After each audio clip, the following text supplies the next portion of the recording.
itoe ile taarifa kwa watu sahihi na madhubuti kwamba nyumba fulani kuna vijana kazi yao ikifika saa 10 wao kazi yao kuvuta bangi. Mfuate mtu sahihi. Mimi niliwahi kufundishwa, yani sio kila shida ya kumwambia mtu yeyote. Kuna mtu mume wake kamwacha leo, lakini anaamini akienda kumwambia mtu fulani atamsaidia kwa mawazo.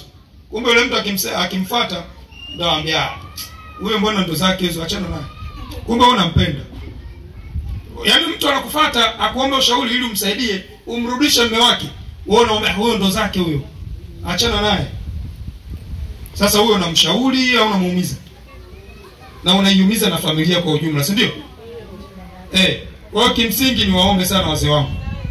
Swala la ulinzi shirikishi ni lazima, ni muhimu kwa mujibu wa sheria za nchi. Yaani atupepesi macho. Na ikitokea kwa namna yoyote ile mtu anakuhamisha ulinzi shirikishi, ambapo leo mwenyekiti ataniambia hapa na walinzi wangapi. Ikitokea mtu anakuhamisha kwa namna yoyote ile, adhabu zake zipo zinajulikana. Mwenyekiti, tangu nije Buyuni hujawahi kuniletea watu, na mimi hujawahi kuniita basi Makele kamata yule. Si tunaambiana black and white. Si ndio? No, why sio kichome. Tunaambiana ukweli ili mwisho wa siku tuijenge tariani yetu iwe salama. Siku za nyuma uliwahi kuniambia kuna vijiwe kadhaa vijana kazi yao ikifika mida kama hii saa 10 wao kukaba kuvuta mabangi. Tulijaribu kufanya operation. Tulifanya operation, lakini ndio huo muhali unakuja baadaye. Jamaa nataka niwaambie, swala la kuilinda amani yetu ni swala la kushirikiana kwa wote sisi hapa. Mimi peke yangu hapa ninavyoongea kukuambia wewe, nikisimama peke yangu siwezi, mwenyekiti hataweza, mtendaji hataweza, hata wewe hutaweza. Lakini tukiunganisha nguvu kwa pamoja, tukasema hapana, vijana wetu lazima tuwarudishe kwenye mstari ulionyooka, maeneo yetu yatakuwa salama. Mama kama huyu ataenda Kigogo Fresh Air kuchukua matunda, atakuja hapa atauza. Si ndio? Atakusikia makundi ya vijana eti kazi yao ikifika saa 10 wao kazi yao kukaa pale kuvuta bangi. Unajua kijana akishavuta bangi kinachofuata ni nini? Lakini haya tunayaangalia. Atakusikia wewe mama. Atakusikia kwenye mambo ya ukatili.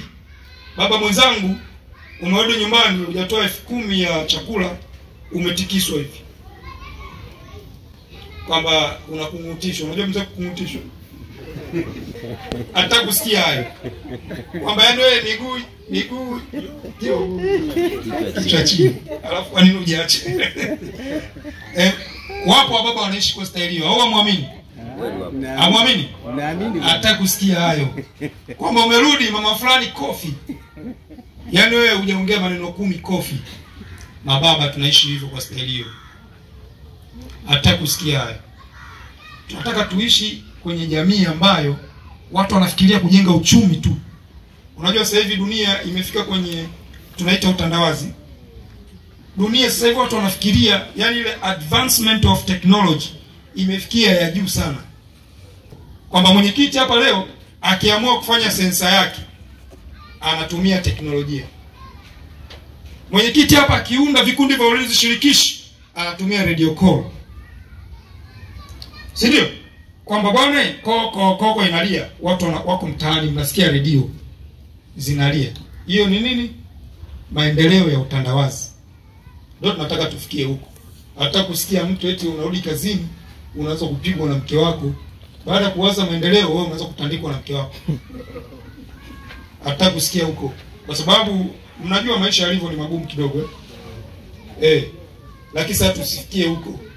Tunataka tufikie stage watoto wanacheza kama vile wale mnawaona kule nyuma kule. Wanacheza, wako vizuri. Maisha yanakwenda. Na kesi tunazipunguza kule kwenye vituo vya polisi. Tunataka jamii ambayo imetulia kabisa. Na Mheshimiwa Rais hawazi tena sasa eti kwamba eti nchi yangu, hapana. Anatakiwa kuanza kuiendeleza nchi. Awi. Nimeongea sana, si ndio? Ila mmeelewa. Mmeelewa. Nina imani na Masamia. Hawa mwelewi na hapo kipengele hicho. Awi? Nina imani na Masamia. Samia kweli, akweli, kweli kweli. Samia kweli, akweli, kweli kweli. Samia. Tumshukuru sana Daktari Mama Samia Suluhu Hassan kutuleta sisi vijana huko chini. Zamani kabla issue ya community engagement haijapambazuka sana, haikuwa hivyo. Zamani hata mtoto akimwona polisi alikuwa, si ndio? Nataka jamii ambayo iko embraced, iko imekamatana kwenye nyanja zote.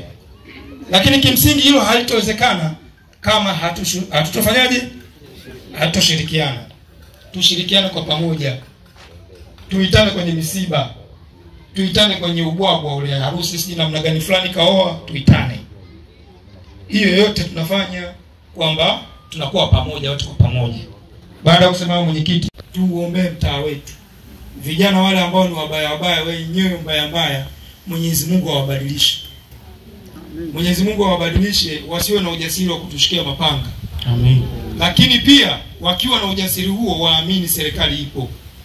Niwaombe sana wazee wangu, tukirudi nyumbani leo tukayo mabalozi wazuri, kwa sababu ndio jukumu letu mama nililotufanya sisi tuwepo hapa duniani, tukawahudumie, tukawahubiria watoto wetu. Tukawaambie tusiwaogope. Tuache zile hofu ya kwamba eti mtoto wako amekuzidi amekuzidi urefu unamuogopa. Kwamba huyu nikimwambia ukweli labda atanipiga makofi. Tuache hizo roho. Mwenyezi Mungu atubariki sana. Sisi ni Watanzania na tumeumbwa kwenye taifa lenye amani. Naomba nitoe hoja moja kwenu wajumbe wa mkutano huu.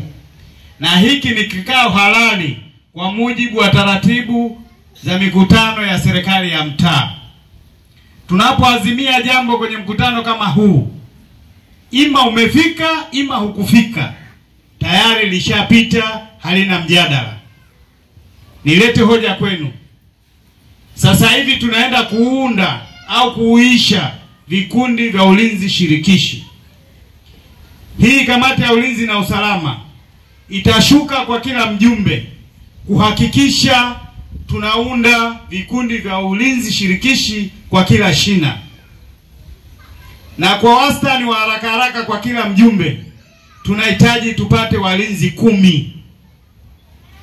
Ina maana kwa mashina 10 tunawana walinzi 100 kwa siku hii moja. Hata kama sio 100 tutakuwa na walinzi 50 kwa siku hii moja. Sasa basi hawa walinzi wanahitaji huduma. Wataacha kazi zao, wataacha shughuli zao, wataacha usingizi wao. Je, tuwalipe shilingi ngapi kwa kila mwezi, kwa kila kaya? Naleta hoja kwenu ili tuondoke hapo. Hivi vitu vya sasa hivi bado vipo, wanavuta bangi. Na vijana wanajulikana sio kama wanajulikana. Hiyo sio tuzungumze uhalisia. Na majumba na usabangi yanajulikana. Lakini kwa nini hao wasikamatwe? Na kama wanakamatwa wanafikishwa katika mazingira aina gani? Mbona bado hizo harakati zinaendelea za uvutaji wa bangi mitaani? Mimi nafikia kipindi napata tabu. Kama unakumbuka mwezi uliopita nilipigia simu, kuna dada mmoja amejinyonga bondeni. Nikakupigia simu kuniambia taarifa kishazipata.